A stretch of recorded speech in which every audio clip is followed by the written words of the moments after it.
Hi guys, Jen Gamuka. For this assignment, I decided to look at the public history in Valley Forge. Valley Forge is located in Pennsylvania. It's actually not that far from my house, just a little drive. Valley Forge was the location of the Continental Army that was under George Washington's command from 1777 to 1778.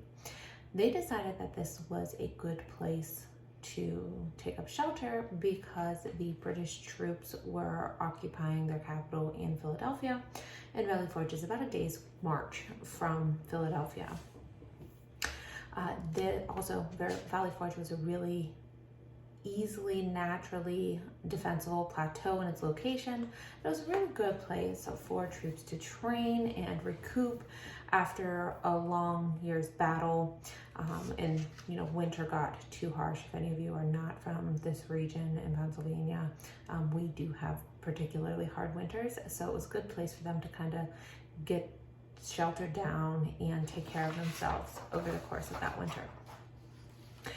In 1777,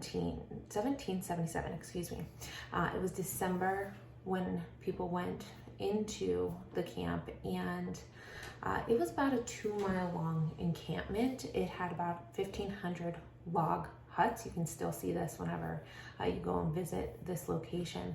And there was about 12,000 soldiers, 400 women and children in the encampment. So it was pretty densely populated.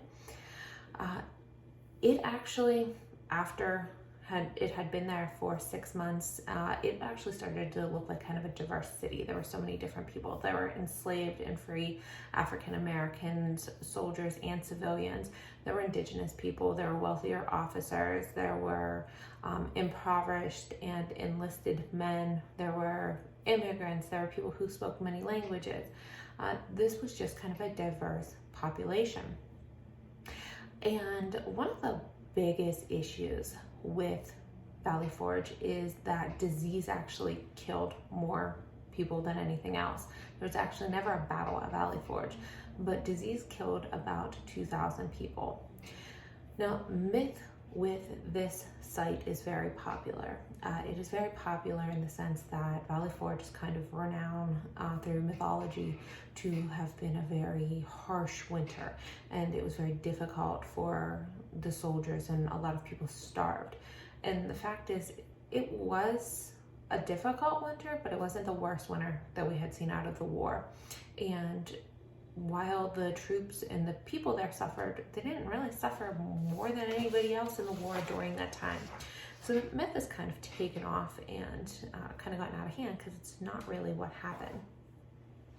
I said that big 2,000 people died from disease.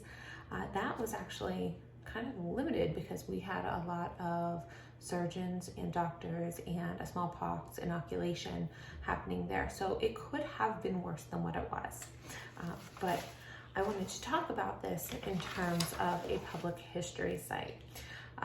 In 1877, the Continental and Memorial Association of Valley Forge started to create a memorial for this site, and they made the buildings and the terrain at this site according to what was called current fashion.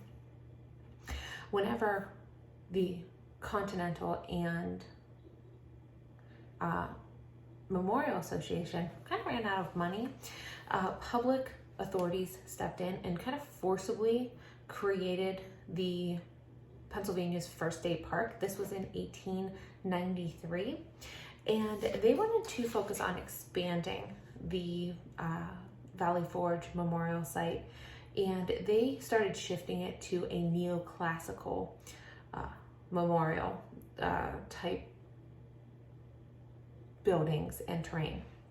Valley Forge, I found a couple sites, a couple sources, you can see them listed below, but one of the big sources on this memorial site is by Lorett, Treese, and is titled Valley Forge, Making and Remaking a National Symbol. And I decided to look at that and then look at it, a review of that book. And this book was really created to attract more of a popular audience. And they weren't really concerned with scholars. They wanted just the community at large to come into this. And in the review that I read, that was by James Lindgren. I'm sorry, I'm trying to read my notes here.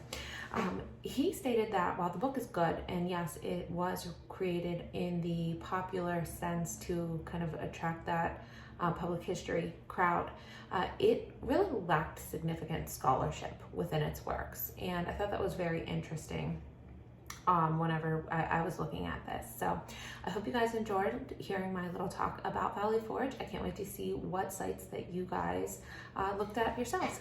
Thanks, guys.